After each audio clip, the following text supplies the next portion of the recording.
Pada mulanya pada saat pandemi ya tahun 2020 banyak bermasalah ya di masalah ekonomi pokoknya mah ya, sampai ada yang ribut karena ada masalah sampai, pinjam uang ke bank emok, jadinya banyak terlilit hutang gitu ya.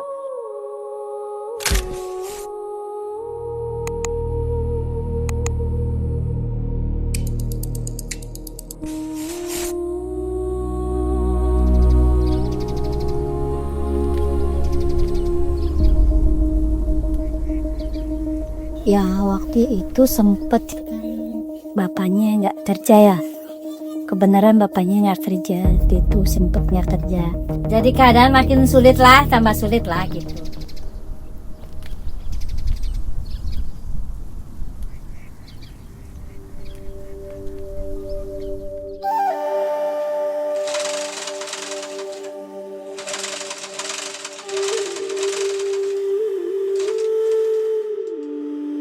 Tahu, saya paling pertama saya ikut. Waktu kan zamannya anak saya sekolah ya butuh biaya. Alhamdulillah saya sampai anak saya lulus dapat saya kerja di situ di Perca gitu.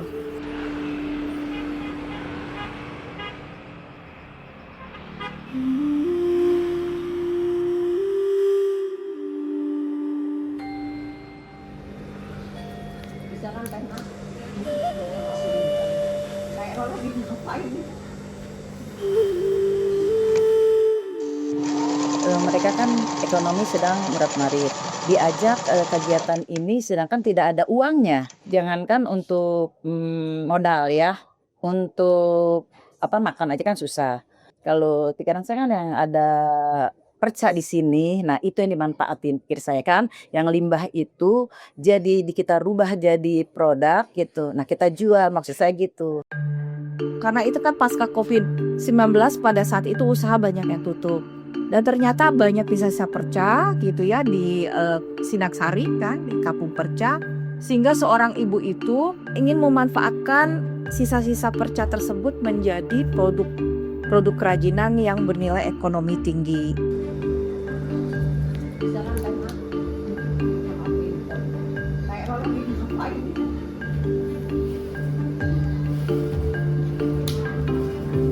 Untuk tempat ini saya, sediakan untuk ibu-ibu, tidak dipungut listrik, tidak dipungut air, tidak, yang penting ibu-ibu jaga kebersihan, itu aja.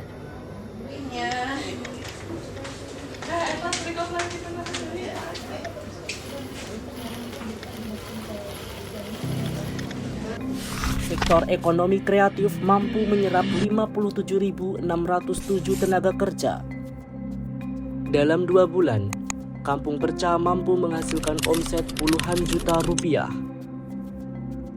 Laporan BPRIDA Kota Bogor mencatat pertumbuhan ekonomi mencapai 5,58% pada triwulan 2 tahun 2025.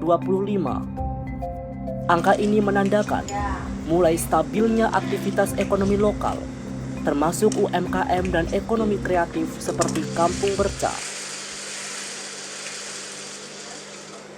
Pertama-tama mereka dapat penghasilan, dapat ilmu juga, mereka juga bisa di rumah nerima jahitan juga, terus, permak-permak, baju-baju yang itu kan jadi dari masyarakat tuh kan nambah masukan gitu ya, bukan dari perca aja, dia dari luaran juga bisa gitu. Di sisi lain, industri fashion menyimpan dampak lingkungan yang besar.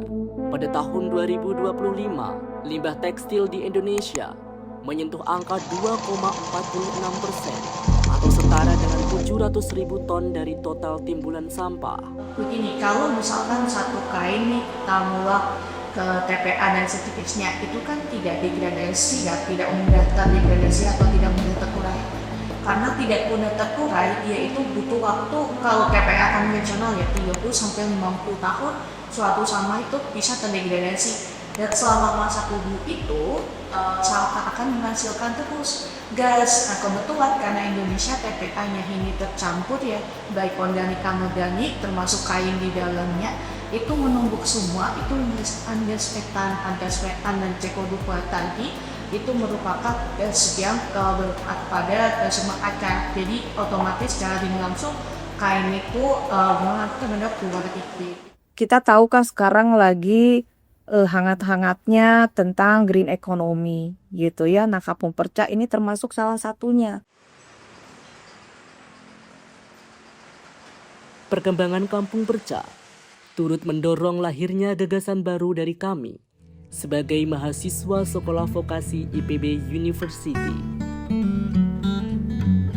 Melalui inovasi ini, masyarakat tidak hanya membeli produk, tetapi juga memahami cerita, perjuangan, dan nilai keberlanjutan di balik setiap karya dari Kampung Perca.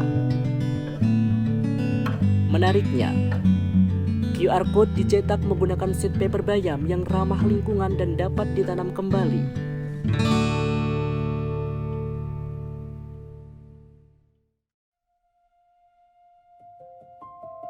Kampung Perca membuktikan bahwa perubahan besar selalu dimulai dari langkah kecil dan kepedulian sederhana.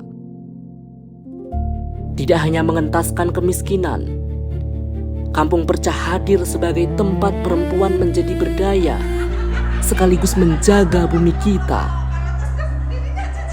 Mudah-mudahan makin maju aja, makin maju, makin banyak yang meminati lah gitu ya. Mudah-mudahan tetap maju, tetap berkembang, penghasilan ibu-ibu lebih banyak begitu. Masyarakat juga banyak lagi mau mengikutilah gitu jejak kami di sini. Kampung Perca keren, sukses selalu, jaya selalu, tetap kreatif.